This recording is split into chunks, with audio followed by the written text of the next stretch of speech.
magpatuloy dyan, tanungin natin si Engineer Rosendoso. Kasi ang si Secretary Chu ay hindi niya matukoy anong problema dito. Ano? Kung bakit walang sumusunod. Si Chairman ng MSRP issue sa baboy. Engineer Rosendoso ng SINAG Chairman. Magandang hapon po si Radyoman El Marito. Kumusta po kayo, Engineer? Yeah, magandang hapon. Magandang hapon sa lahat. Medyo mainit ngayon. Mainit ang panahon. Mainit ang panahon. Sabi ko kayo na chill-chill muna tayo pero may mga issue palang seryoso talaga. Baka matulungan mo, Chairman Rosendoso, si Secretary Chu, sapagkat hindi raw matukoy o anong problema hindi sumusunod sa mga Metro Manila yung mga nagtitinda sa MSRP dito sa karning baboy. Ano ba talaga, kuya? Yeah, so far naman Manong, yung etong mga producers nagpatupad ng 230 na live weight. And yung mga ibang biyahero tumupad naman dun sa usapan na 65 to 70 yung up to sabit ulo, no? Ibig sabihin kinatay na yan, tanggal na yung mga laman loob, and pagka bebenta is yung portion ng whole pig na wala ng mga intestine and other waste na pwedeng tinanggal na, no? So yun ang dapat 300 pesos. So yung pupunta sa retailer from dun sa sabit ulo, dapat yung markup nasa 50 pesos. Ibig sabihin from nakatay na up to dun sa end use ng atin mga itong retailer, dapat 50 pesos yung kasim tsaka itong pigi, no? And yung of course yung liempo 380 dapat. So ang nakita naman natin yung may ibang market sumusunod So ibig sabihin yung mga hindi sumusunod na market mas malaki yung markup nila compared dun sa mga market na sumusunod. Kung sana yung mga ibang market hindi makasunod, pwedeng sabihin natin na may problema yung delivery and itong mga farm gate price. Pero kung may sumusunod na mga market, so dalawang market ang hindi sumusunod, so yung ibig sabihin may problema dun sa specific market, either retailer yan or biyahero. Okay. So kung tutusin, wala namang problema sa supply din, di ba, Engineer? Yeah, wala. Kasi yung yung nawala sa atin local na market, ibig sabihin yung local producers na nawala na live weight, pumunta naman dun sa import, no? So nagbalanse naman yung in-import natin saka yung local produce. So ibig sabihin hindi dapat kulang yung stocks ng karning baboy. So yun po, yan nagtataka ho din kami. In fact, si Secretary humingi na ng tulong, nagpapasaklolo na siya. Naniniwala ka ba dyan na mga profiteers pa rin nagsasamantala dito kung bakit hindi sumusunod dito sa MSRP sa karne ng baboy, Engineer? Yeah, sa tingin natin meron, no? May gustong mas malaki yung kita, no? Na in which dapat naman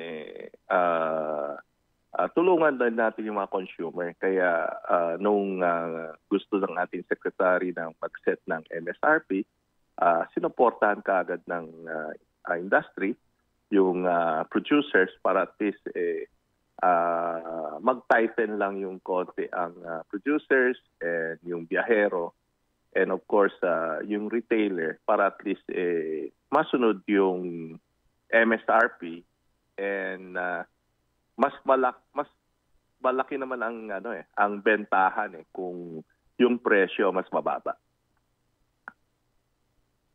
Okay, sa ibang usapin naman iwan muna natin yung usapin diyan sa MSRP, sa presyo ng karning baboy. Ang binabalak na naman ngayon ang bawang, Balak din magtakda ng MSRP. Diyan sa grupo nyo, sa SINAG, anong pananaw nyo rito? Sa balakin din ng ating DA, Engineer So? So far kasi ang bawang 90% is imported na. Ganun ba?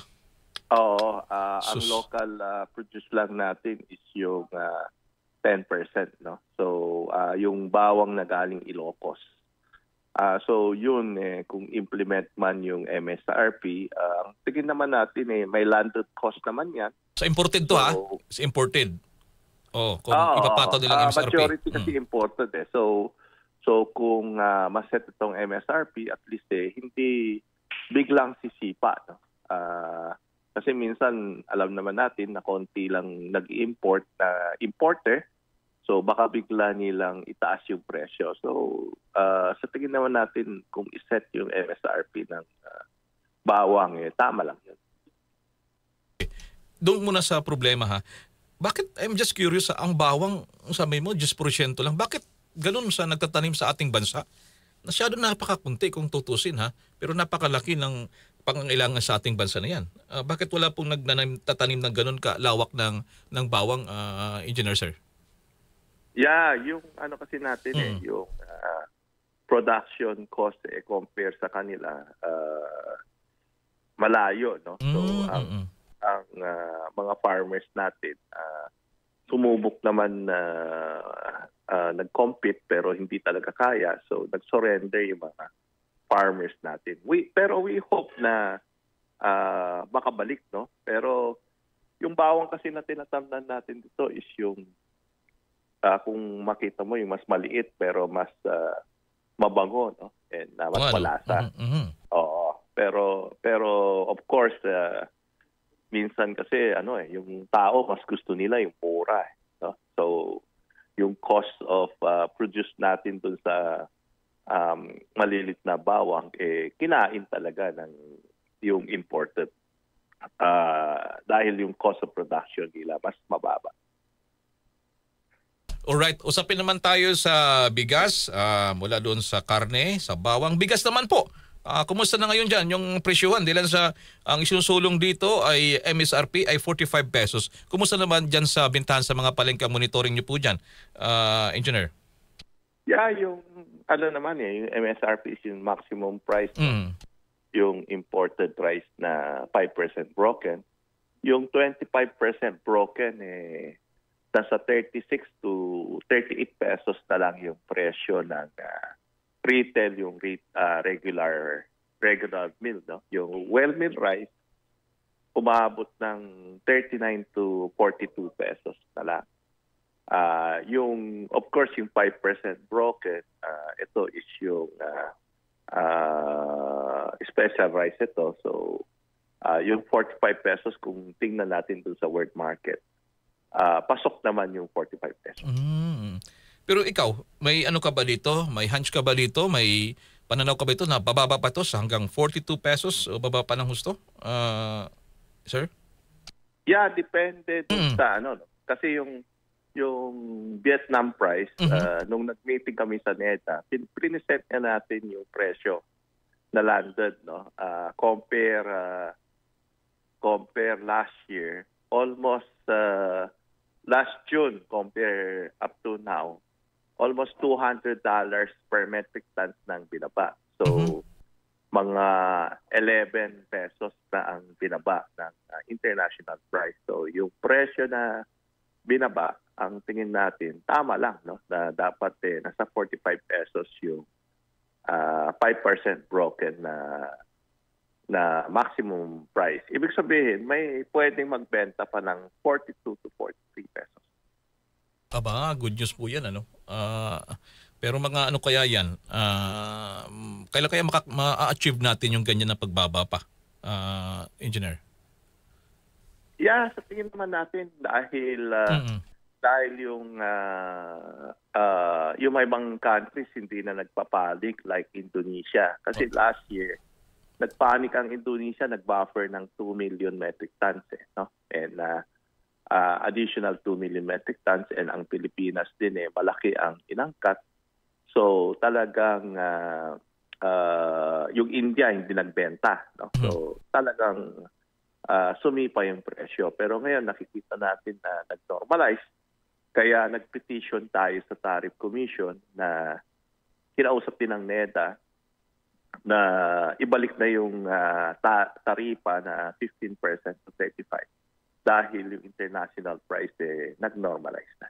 Aba, okay.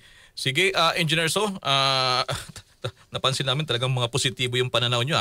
Mensahe nyo na lang po sa ating mga mamimili at ating mga konsumidores dito po sa presyuhan ng mga basic commodities natin. Go ahead po, Engineer. Yeah, we hope na, no? We hope na mag-normalize na yung international price and yung fuel kung nakikita natin na wag lang maggera ulit yung Middle East, no? Kasi anytime na may problema sa Middle East, pumunta at umakyat ang fuel, tataas lahat na commodities. So, yun lang binabantayan lang natin. Pero kung makita naman natin yung presyo ng bigas at least pababa na, and we hope na ma-normalize yung itong presyo ng karne ng baboy kasi lahat kung tumaas yung karne ng baboy, ship yan sa karne ng manok and ibang product. So, tataas din yung presyo ng ibang produkto.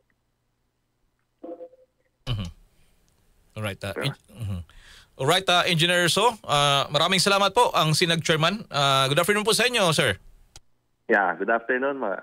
Magandang hapon po. Okay, maraming salamat na always ready po kayo dyan sumagot.